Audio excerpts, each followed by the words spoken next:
And welcome in, everybody, to a 10-Year-Old's Take. I'm Brad Radisi, joined by the 10-year-old himself, Kevin! Kevin is here in the house, and Kevin, I can't believe it as I'm looking at our sheet here. Episode 5. The season is flying by. Yep, it makes me a little sad. A little sad, a little tear in old Kevin's eye. No, I'm a man. I don't cry, unlike some of you. Okay. Well, hey, we'll recap the Auburn-Oklahoma game we talked about last week, our game of the week. A heartbreaker for the Tigers, no doubt. A few controversial plays in that game as well. But, Kevin, let's start with a team that's close to our hearts, and that's the Florida State Seminoles. They're on the road Friday night, an interesting kick on a Friday night at Virginia. First road test, first road trip for the Florida State Seminoles. Yeah, I think it's going to be a good game. I don't think we're just going to roll in there and run them over. I think it's going to be a hard, nice challenge for Florida State because I heard that they're going to wear their throwback jerseys that they wore a long time ago in 1987. No, you're right, Kevin. You know, this game and this location at Virginia does have some historical merit or some historical significance for Florida State. It was 30 years ago that Virginia beat the Noles. 1995, Warwick Dunn stopped at the goal line just short, and it was their first ACC loss ever. And so, yeah, Virginia is going to wear those not the exact uniforms for 95, but a replica of those jerseys. A throwback, which, I don't know, in my mind, I think you're poking the bear of Florida State. What do you think? I think it's going to be both and. I think it's going to affect them, but I think it's going to affect them in a positive way. Gotcha. Because I think they're going to be like, you can't disrespect us like that. Yeah, well, and if there's anything Florida State does come with, it's a good offense to kind of silence the crowd there at Virginia.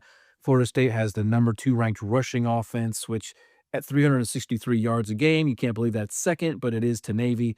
Overall, number 1 total offense for the Noles, number 1 scoring offense, but Virginia, they can score too, Kev. Yeah, Virginia has the 5th best offense in the season. Yeah. And they have the 11th best scoring. So, I mean, that's not too far behind. And let me just asterisk that, Kev. Who has Virginia played? So you take away some of the yardage and points they've put up on their opponents, those defenses still rank 90, 73, 60. Now, I know the critics out there, the Alabama fans, might say, well, who have you played? I was going to say that. But we did play Alabama, who is pretty good. They came back and pitched a shutout against La Monroe, and they held Wisconsin next to nothing. So head-to-head on opposing defenses, Florida State certainly has the better resume.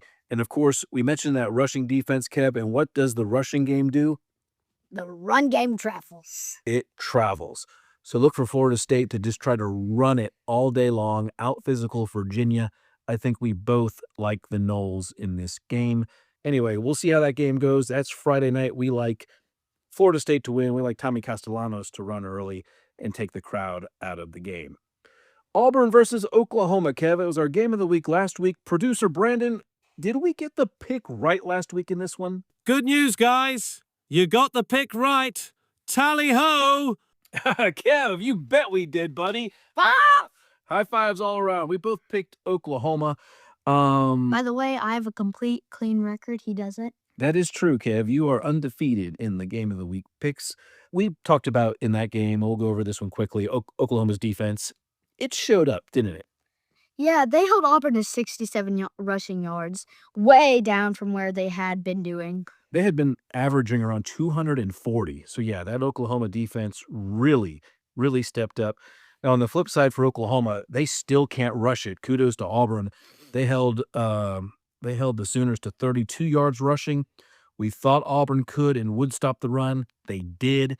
But you know what, Kevin? Auburn's defense now has to try to stop Texas A&M, but they go in there armed with a pretty highly ranked rushing defense. Yeah, Auburn's rushing defense is now ranked 5th in the entire country.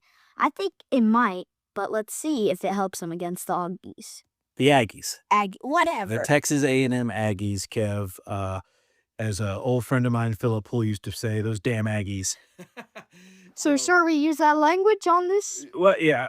Forgive me, Kev. I apologize for saying that in front of a 10-year-old. I'm sure you guys don't say anything like that in the 5th grade. Um, Last point on Oklahoma. They're going to need to rush the ball. Their quarterback is out, hand surgery. He's going to be out maybe a month. They're going to need to try to help out the backup by running the ball, or maybe they just keep slinging it. I don't know.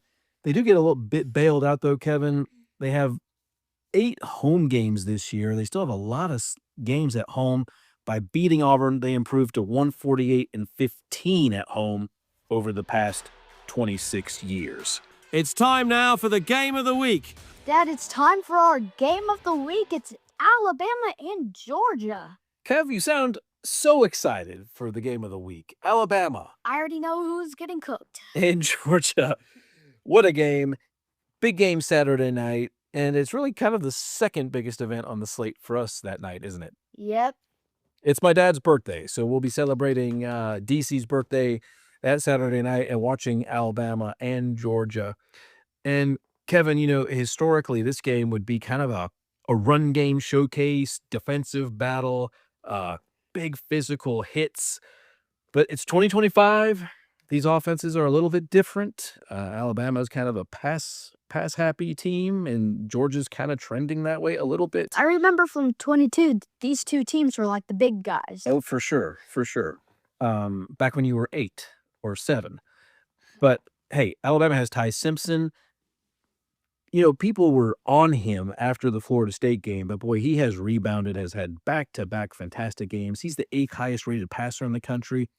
Georgia, Kevin, oddly isn't playing the best pass defense. Yeah, Tennessee threw the ball well. Austin Peay's quarterback completed passes. Their defense is 103rd in the passing rating. That's not too great. No, it's not. So look for Ty Simpson. If he can avoid the pressure, stay sharp in this game. But, Kev, for Georgia, Gunnar Stockton, who is just kind of I don't want to say like Joe Average, but he looks like Joe Average. Is he okay? He's good. Like, he's doing great things for Georgia. He stepped up in the Tennessee game, not in superstar fashion, but he made the big throws. He's been in big games, and he does one other thing that coaches love, right? He doesn't turn it over like most people do. Right. He doesn't turn it over. So this game, boy, to me, it comes down to the passing attacks. Who's the better passer? Whose defense can step up and stop the pass?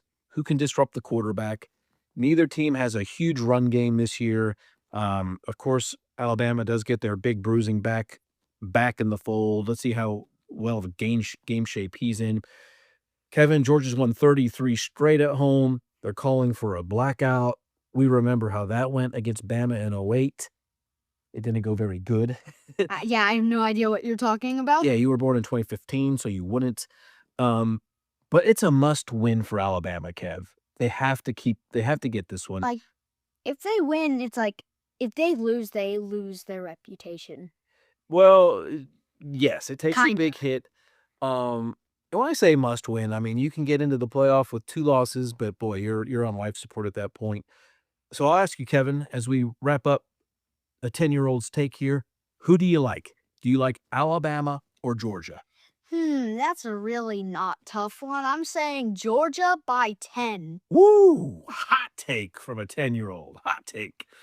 I have struggled with this pick. Last year Alabama needed 4 turnovers, some Ryan Williams magic. That's when he came out onto the big stage. It's at Georgia. But Kev, just something's telling me that Alabama, with their back to the wall, will rise up and beat the Bulldogs on the road. You really disgrace my pick? Remember what happened last time? I know. Well, it's not a wild pick, but I'll take Alabama. I think they owe everything to Florida State for refocusing them and getting them back on track. Kevin takes the Bulldogs.